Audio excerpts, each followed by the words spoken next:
discernment for this process that you're in the midst of, because it's really important to remember that you're not just hiring someone, you're calling someone to whom you're entrusting leadership and care for this congregation and community. So there's going to be a personable and a spiritual perspective to your interview and time together. It's important to remember that this is a spirit-led process.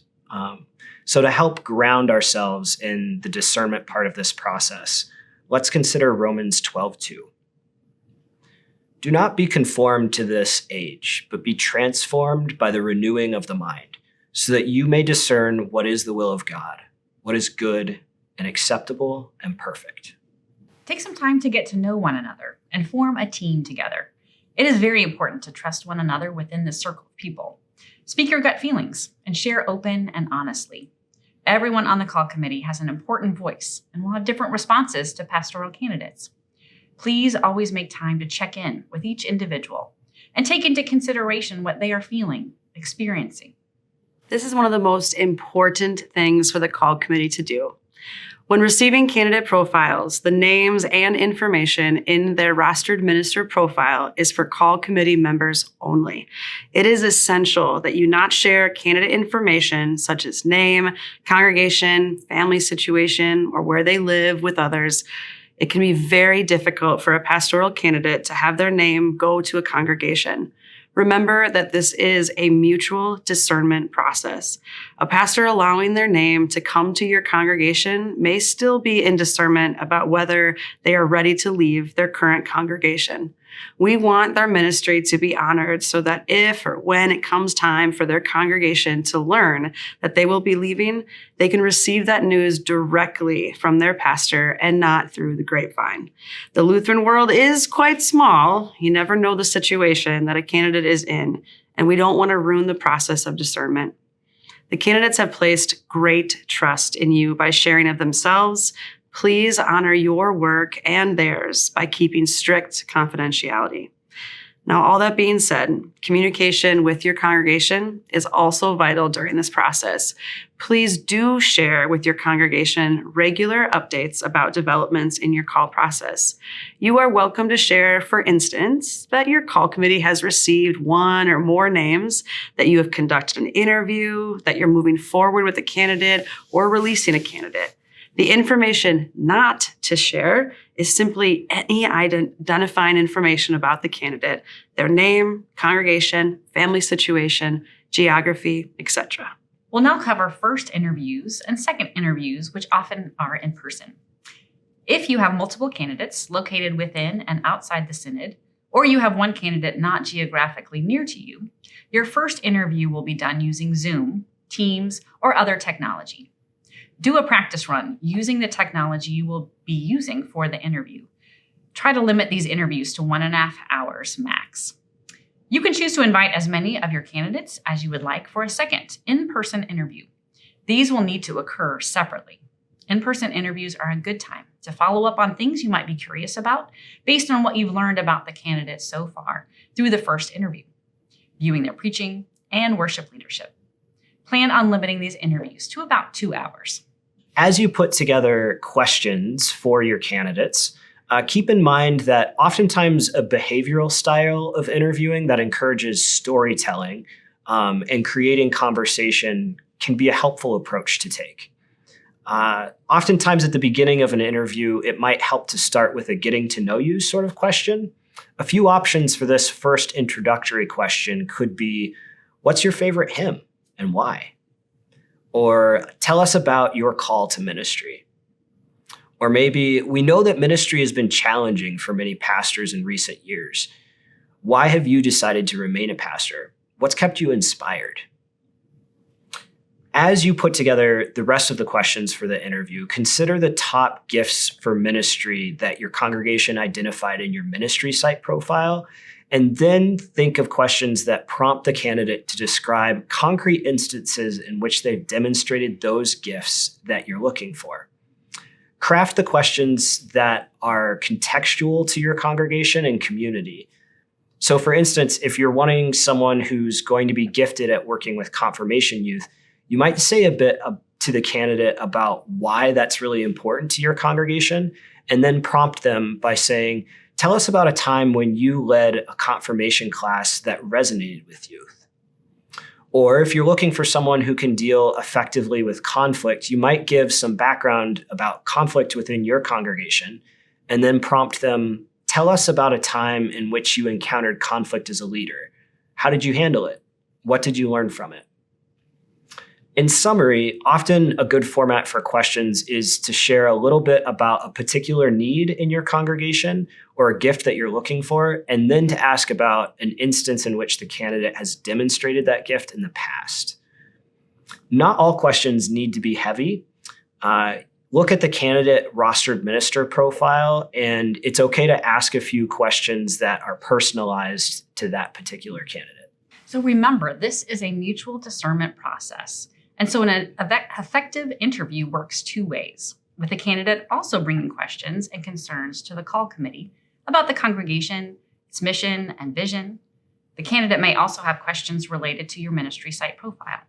Allow time in every interview for a candidate to present questions or concerns. We strive to answer the candidate's questions with the same openness and honesty that you hope they are answering your questions with. If this candidate winds up being your pastor, they're going to experience all the aspects of ministry in your congregation. It's better for everyone to be aware of what you're getting into up front.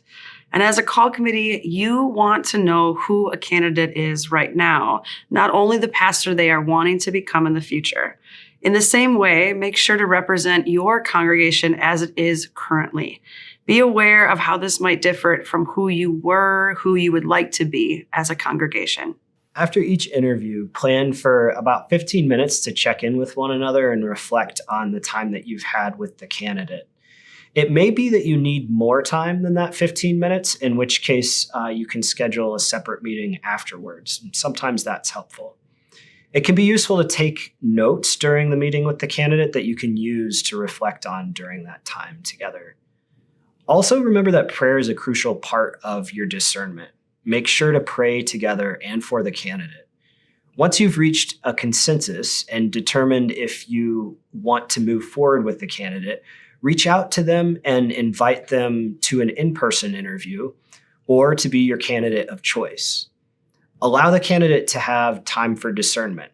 You can choose to release a candidate if you do not think they will be a good fit for you. And if you do decide to do this, you do need to let the candidate know directly and then also to let us at the Synod office know. Think through together with your committee how you're going to respond to the questions that you get from candidates. And this includes thinking through some of the logistics. For instance, in those first interviews that are likely going to be conducted on Zoom, keep in mind that Zoom doesn't pick up multiple people talking at the same time. So you're going to need to coordinate with one another who's talking first so that you're not talking over one another. Also, if you're the type of person that tends to jump in first, consider taking a step back when candidates are asking their questions. And similarly, if you're the type of person who tends to quietly hang back, challenge yourself to consider what you might have to contribute. If the candidate asks a question that one call committee member has particular experience with, for instance, if they ask a question about youth ministry and one of the committee members is a confirmation sponsor, it might be most appropriate for that person to have the chance to respond to the question first. Also, be careful to use, when possible, I, me, or my statements when you're responding to candidates' questions. And the reason for this is that when you're using those I statements, there's more space for others to speak about their personal experiences too, even if they might vary from yours. And this can help give the candidate a sense of the breadth of experiences and perceptions in your congregation. Mock interviews are designed to be a practice for the call committee, to do some trial and error with the pastor chosen to do this exercise. Because you're not going to call this pastor, you are able to ask your questions with the intent of the pastor giving feedback on the question. This is also a time where the pastor can give helpful criticism and help shape in your questions, responses in a way that is authentic to your congregation's context. The pastor will have access to your ministry site profile for review and will come prepared with questions, concerns, and even hopes that they have for you when they interview. So let's chat about hospitality for those in-person interviews. Hospitality is going to be really important. during these in-person interviews. Keep in mind comfort. So as a call committee, you need to discuss how and where the interview is going to be done. Keep in mind the importance of confidentiality in this as you're thinking about where in the congregation you might be doing that.